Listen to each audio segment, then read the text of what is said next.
મિત્રો, કુલધરા અથવા કુલધારા એ ભારતના રાજસ્થાન રાજ્યના જેસલમેર જિલ્લામાં આવેલું એક સ્થાપિત અને એક રહસ્યમય ગામ છે, જેને ભૂતિયા ગામ તરીકે આજના સમયમાં ઓળખવામાં આવે છે. મિત્રો, ભારત દેશમાં આપણા પૂર્વજો જે મહેલો, કિલ્લાઓ અનેકો જગ્યાઓ છોડીને ગયા, જેમાંથી અમુક જગ્યાઓ ભૂતિયા આજના સમયમાં છે, જેમાંનું એક કુલધરા ગામ, જેને બધા જ જાણતા હશો. મિત્રો, આ જગ્યા એવી છે કે જ્યાં દિવસે પણ લોકો જવાથી ડરે છે, રાત્રિના સમયે ભૂતોનો અવાજ સંભળાય છે. તો મિત્રો, આજે આપણે કુલધરા ગામનો ઇતિહાસ અને ત્યાંથી એક જ રાતમાં લોકો ગાયબ થઈ ગયા હતા તેનું રહસ્ય જાણીશું. તો વિડીયોમાં બન્યા રહો.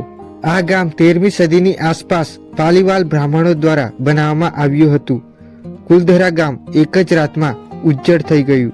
તેને લગતી અનેકો દંતકથાઓ અને કહાનીઓ છે. મિત્રો, એમ કહેવામાં આવે છે કે 170 વર્ષ પહેલા રાજસ્થાનના આ વિસ્તારમાં પાણીની સમસ્યાઓ હતી, તેથી ત્યાંના લોકો સ્થળાંતર થયા. ગામની સ્થાપના વર્ષ 1291માં કરવામાં આવી હતી. તે રાજસ્થાન સૂકા રણમાં આવેલું છે. ઈસવીસન 1825માં અચાનક આ ગામમાં વસતા લોકો ગામ છોડીને બીજી જગ્યાએ સ્થળાંતર થયા. તેમની સાથે બીજા પણ લગભગ 83 જેવા ગામ ખાલી થયા હતા. પાલીવાલ બ્રાહ્મણો ગામ છોડીને ગયા પછી ત્યાં અનેકો લોકો વસવાટ કરવા ગયા, પણ તેઓ સફળ ન થયા. હવે જાણીએ ગામની કહાની. મિત્રો, આ ગામ પાલીવાલ બ્રાહ્મણો દ્વારા વસાવવામાં આવ્યું હતું. તેઓ મૂળ પાલીના હતા, તેથી તેઓએ પાલીવાલ બ્રાહ્મણો તરીકે ઓળખાતા હતા. 19મી સદીમાં આ ગામ વેરાન બન્યું. તે સમયે જેસલમેરના રાજ્યમંત્રી સલીમ સિંહના અત્યાચારોને કારણે આ ગામ છોડીને ગયા.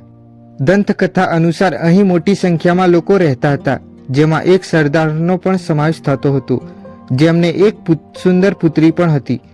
આ સમાચાર કુલધરા ગામની બહાર ફેલાઈ ગયા અને જેસલમેર રાજ્ય સુધી પહોંચ્યા. જ્યારે સલીમ સિંહને આ વાતની ખબર પડી, ત્યારે તે સુંદર છોકરી પર મોહિત થઈ ગયો અને ગામના લોકો પર દબાણ કરવાનું શરૂ કર્યું. રાજા સલીમ સિંહ મુખિયાની પુત્રી સાથે લગ્ન કરવા માંગતા હતા, પરંતુ ગામના લોકો ઈચ્છતા ન હતા. તેઓ બ્રાહ્મણ સમુદાયના હતા અને નામ ખરાબ થાય એ માટે ના ઈચ્છતા હતા. આ કારણોસર ગામના વડાએ એક રાત્રે એક બેઠક બોલાવી અને બધાએ નક્કી કર્યું કે આપણે રાતોરાત આ ગામ છોડી દઈશું, નહીં તો તે ગામની છોકરી સાથે લગ્ન કરશે. પછી મિત્રો, એક રાત્રે બધા ગામના લોકો આખું ગામ છોડીને બીજા ગામમાં ગયા. મિત્રો, લોકો કહે છે કે આ ગામ છોડતા પહેલા ગામના બ્રાહ્મણોએ શ્રાપ આપ્યો હતો કે અહીં ફરી કોઈ સ્થાયી થઈ શકશે નહીં. તેમના ગયા પછી અનેકો લોકો સ્થળાંતર થયા હતા આ ગામમાં, પરંતુ કોઈને કોઈ કારણોસર લોકો સાથે અનેક દુર્ઘટનાઓ થઈ હતી, તેથી ત્યાર પછી અહીં કોઈ રહેવા નહીં ગયું. ગામમાં ખંડેરોમાં 3 સ્મશાન ભૂમિ અને પથ્થરના સ્મારક છે, જેમાં શિલાલેખો મળ્યા. હવે આ ગામમાં 400 ખંડેર મકાનો જોઈ શકાય છે, જેમાં હવે કોઈ રહેતું નથી, પરંતુ દંતકથા અનુસાર અહીં ભૂત રહે છે. કુલધરા ગામના લોકો વૈષ્ણવ ધર્મ પાળતા હતા. આ ગામનું મુખ્ય મંદિર ભગવાન વિષ્ણુ અને મહિષાસુર મર્દિની અને ગણેશની પૂજા કરતા હતા.